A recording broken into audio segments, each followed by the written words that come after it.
যে 1971 সালে যে দেশ স্বাধীন হয়েছে সেটা শুধু শেখ পরিবারের জন্য, আমাদের জন্য না। যদি আমরা স্বাধীন হতাম আসলেই, তাহলে আমরা আমাদের বাক স্বাধীনতা পেতাম। সরকারি চাকরিতে কোটা সংস্কার চেয়ে বৈষম্য বিরোধী ছাত্র আন্দোলনের ব্যানারে সাধারণ শিক্ষার্থীদের আন্দোলনে উত্তাল সারা দেশ। প্রথম দিকে তারকারা এ নিয়ে চুপ থাকলেও শিক্ষার্থীদের উপর হামলার পর সরব হয়েছে অনেকে। শিক্ষার্থীদের পাশে থাকার প্রতিশ্রুতি দিয়েছেন কন্টেন্ট ক্রিয়েটর সালমান মুক্তাদির।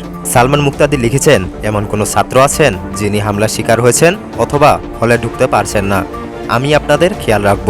কারো যদি থাকার জায়গার প্রয়োজন হয় অথবা চিকিৎসা সেবার প্রয়োজন হয়, আমি আছি। আমি সত্যিই ভেঙে পড়েছি, বিবৃত বোধ করছি।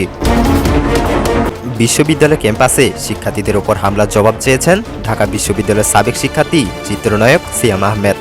নিজের ভেরিফাইড ফেসবুক অ্যাকাউন্টে ঢাকা বিশ্ববিদ্যালয়ের রক্তমাখার লোগো পোস্ট করে তিনি লিখেছেন, আমার ক্যাম্পাসে রক্তাক্ত কেন, শিক্ষার্থীদের রক্ত ঝরবেই বা কেন।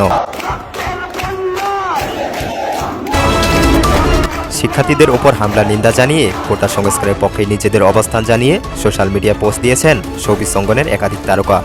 আবার কোটা সংস্কার আন্দোলনের বিপক্ষ পোস্ট দিয়েছেন কেউ কেউ। দাবি আদায় করতে গেলে ভয় পেতে হয়, এভাবে গণহত্যা হতে হয়, আমাদের সবাইকে মরতে হয়, রাস্তাঘাটে আমাদের ভাই বোনদের মরতে হয়।